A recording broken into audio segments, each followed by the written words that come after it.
Now, according to Duncan Wright in the Sun this morning, the Glazers are ready to sanction a £90 million deal for Manchester United for a bid for Harry Kane as they attempt to quash fan fury. Sunday's protests at Old Trafford hit home in Florida, where the controversial owners are based, and they are keen to dampen the anger, guys. Yeah, one option being considered. I love how it's like an option, as if, one option. We might just drop 90 million. They want to sign, of course, the world-class striker that Ole Gunnar Solskjaer really wants. Harry Kane tops the list, and the Sun Sport understands that he would be interested. United may test Daniel Levy's resolve with that bid of 90 million if Kane tells the club he wants to leave. So 90 million in this market. How do you value that for Harry Kane? Is that a steal? Do you think he's worth more? I think he's worth more. I feel that what he can bring to that Manchester United team, you're not going to get Harry Kane for 90 million from Daniel Levy.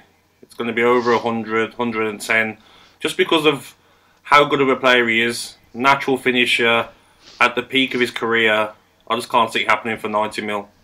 What do you think, Ali? I'm the same. I can't believe. I'm looking at myself in this Zoom call and I can't believe the words are coming out my mouth, but £90 million isn't enough, right?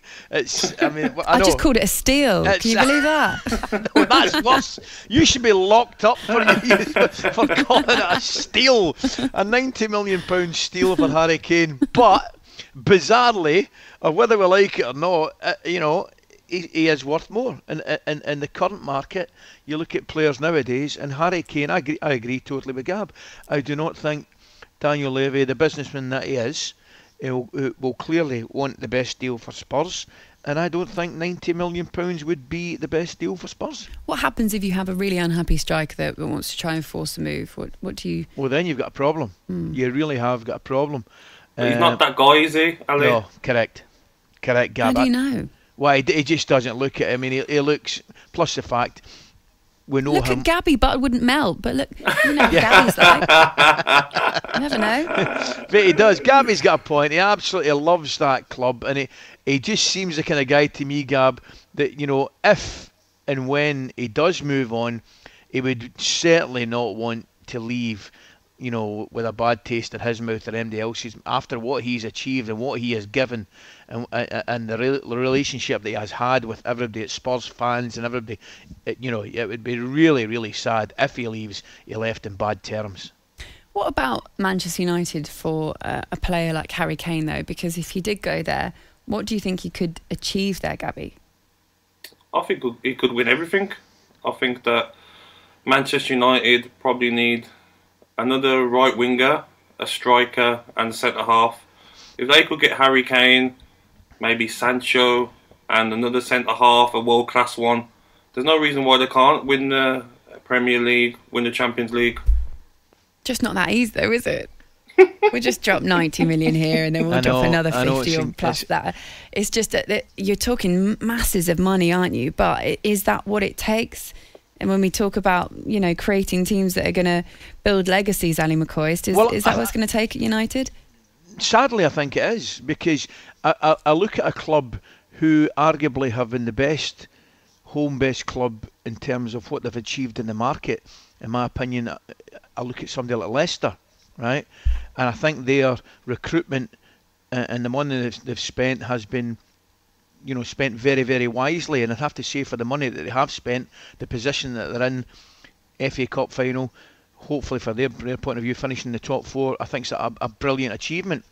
But to go to the next level, which is reaching Champions League finals and semi-finals, the clubs that are doing that at this moment in time on a regular basis, effectively have spent fortunes.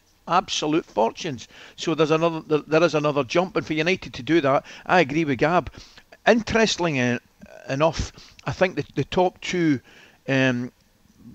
British teams and in some ways European teams in the last couple of years, Liverpool and Manchester City, the one place that they have spent a lot of money on, and it looks as though they're getting unbelievable value for their money and the way their team has strengthened, is in the centre half department with Van Dijk and your man Diaz, who looks to be, at this moment in time, You're talking £90 million for Harry Kane. He looks to be money extremely well spent in Portugal. Gabby, in terms of staying at a club for your whole career, you stayed at Villa.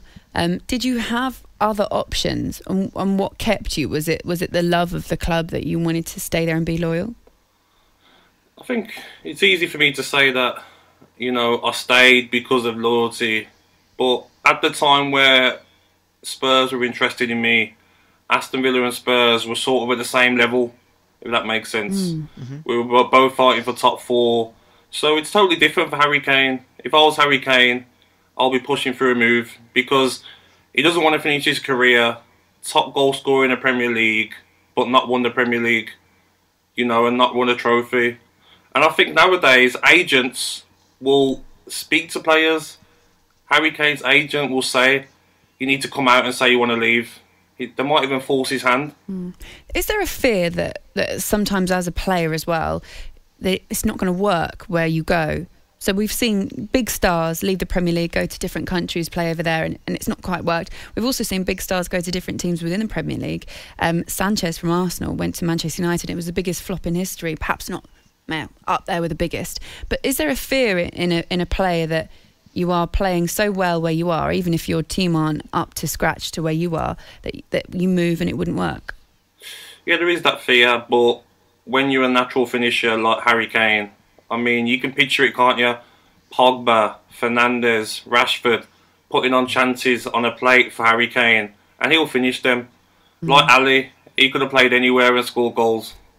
I look at Harry Kane, Gab, I've got to say, and I love him, mate. I think you're absolutely right. I think he could play in any team and he would score goals, such as his ability to do that. And I've said for a while, Gab, you know, I can see him at Manchester United, mate. I really can see him at Manchester United, and I think he would be a great fit in there. But I agree with you also. I think they could do a centre back. talkSPORT Breakfast with Laura Woods, Monday to Wednesday morning 6 till 10 on AM, on DAB, via the talkSPORT app and on your smart speaker. talkSPORT.